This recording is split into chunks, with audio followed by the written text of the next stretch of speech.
But let me emphasize that what I'm about to say, I don't speak for Harvard. I don't speak for Harvard Business School. I don't speak for OPM. I don't even speak for the OPM faculty. I speak to you as an individual who happens to have been here for a little while.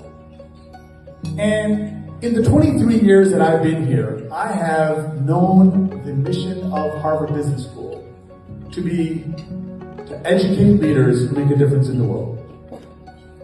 To educate leaders who make a difference in the world.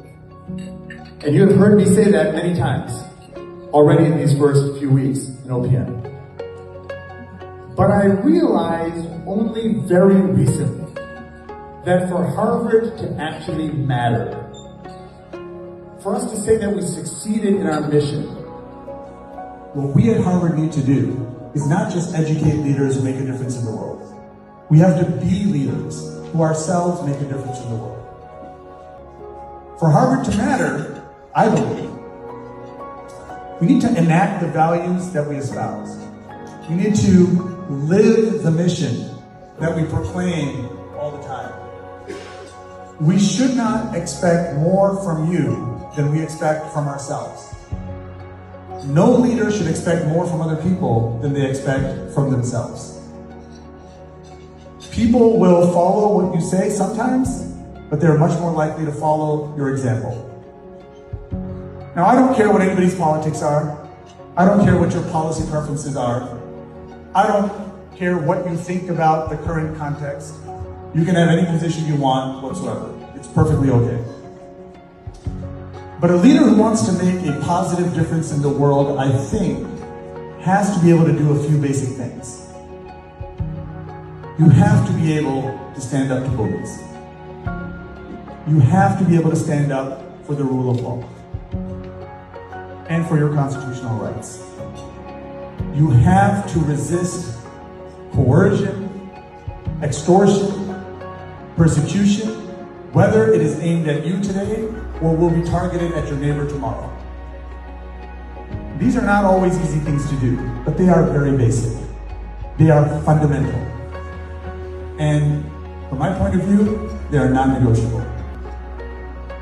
Now, Harvard will outlive this moment. In fact, Harvard will outlive the politicians of today. It will outlive the zeitgeist of today. It will outlive everybody in this room. But so what? The question isn't whether Harvard will survive. Of course it will. The question is, the Harvard that does survive, what kind of Harvard will it be? What will be its legacy? What will have been its true impact? What will it be? What will be its moral standard in the world? What will be its values? And if all we ever try to do is survive, we've already lost our way. Somewhere along the path, you forgot why you got into this journey in the first place. We are not here to survive, we're here to make a difference. Now, what happens tomorrow, I have absolutely no idea.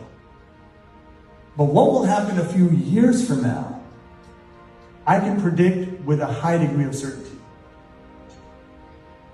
If we do what is right, if we stand up for the rule of law, and not only for our freedoms, but those of our neighbors and heck, even our competitors, Harvard will not only survive, it will be worthy of outliving every one of us.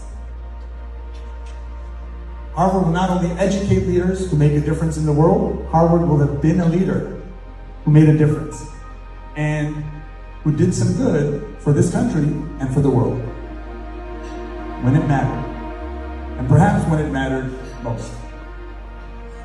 And in my estimation, these days, it matters quite a lot. So I hope you are leaving Harvard tomorrow, not only with a good education and with great memories, I hope you are leaving tomorrow with at least a bit of pride for what your school is trying to do. And I hope that those of us at Harvard will continue to be worthy of that pride, to whatever degree it exists in your hearts. So let's do a quick toast to, first of all of you, as was mentioned by Catherine and Andrea, it has been wonderful having you here. So a toast to all of you. A toast to the faculty. A toast to good leadership, to moral courage, to always doing what is right, no matter how hard it is. Congratulations. I'll see you next year.